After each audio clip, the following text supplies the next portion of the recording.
Jadi sekarang kita akan membahas tentang pengerjaan linear programming dengan menggunakan metode simplex method.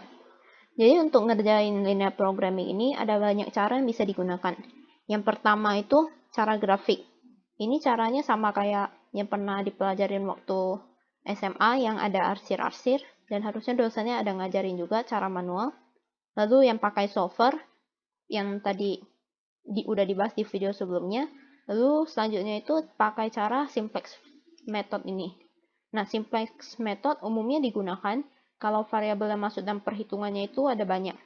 Kalau grafik itu cuma bisa untuk 2 variabel, kalau 3 variabel artinya kalian harus gambar grafiknya 3 dimensi, kan susah. Jadi kalau lebih dari 2, mending nggak usah pakai cara grafik. Nah, kalau yang di soal ini itu kan variabelnya ada banyak. Ada 5 variabel dari X1 sampai X5. Maka disarankan untuk pakai simplex method aja.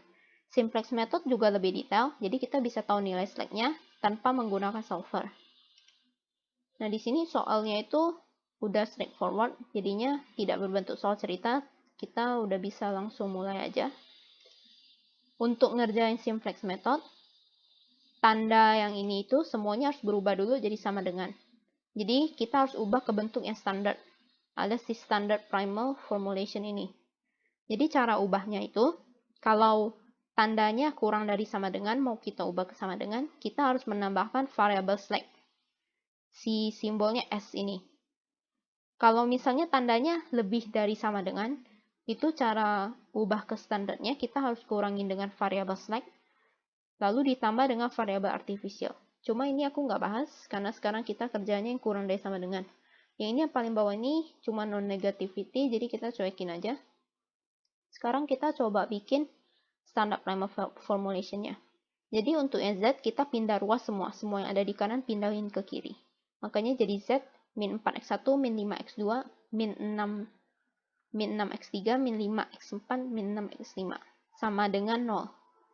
Habis itu untuk yang constraint, itu kita tetap 2x1 tambah 3x2 sampai sini sama. Tapi kita tambahin dengan S1. Habis itu, karena di sini ada 4 constraint, jadi ininya itu ada sampai S4. Tapi karena yang ada nilai cuma S1, jadi selanjutnya itu tambah 0, 0, 0. 0S2, 0S3, 0S4. Lalu sama dengan 25. Si yang batas constraint-nya itu jadi di sisi kanan sama dengan. Lalu bawah juga sama, tapi ini ada nilainya si S2-nya. Yang lainnya 0, 0, 0. Yang 3 itu ada nilai S3, yang 4 yang ada nilai S4. Terus itu kalau udah, kita bikin tabel ini. Tabel iterasi 0. Bentuknya itu yang sini Z, lalu S1 sampai S4-nya. Kalau misalnya ada S5 lagi, berarti tambah lagi ke bawah. Kalau misalnya ini kurang, buang aja satu baris gitu. Yang sisi kanannya, kolomnya itu, dari jumlah variabelnya semua, kita nggak ada 5 variabel, makanya X1 sampai X5. Terus juga semua variabel stacknya salin lagi, S1, S2, S3, S4, ditambah sama namanya RHS. RHS itu yang di sisi kanan sama dengannya, artinya 0, 25, 30, 22, 35 ini. Terus rasio, kita langsung coba aja ke perhitungannya. Jadi di sini kita masukin dulu angkanya satu-satu. Di sini kan di depan X1 itu min 4, berarti di sini masukinnya min 4. Di depan X2 itu min 5, berarti masuknya min 5.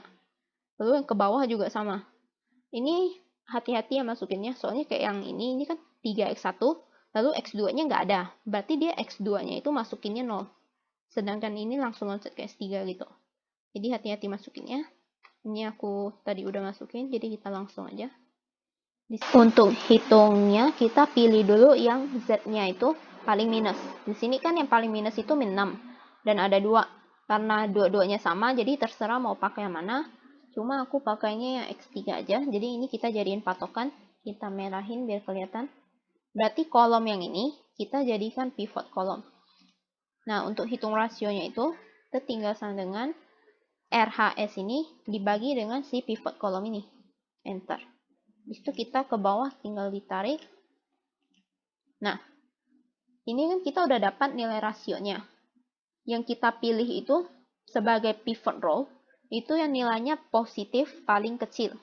Positifnya kan ada ini 3 kan. Yang paling kecil si 8,33 ini. Artinya row yang ini kita jadikan pivot row.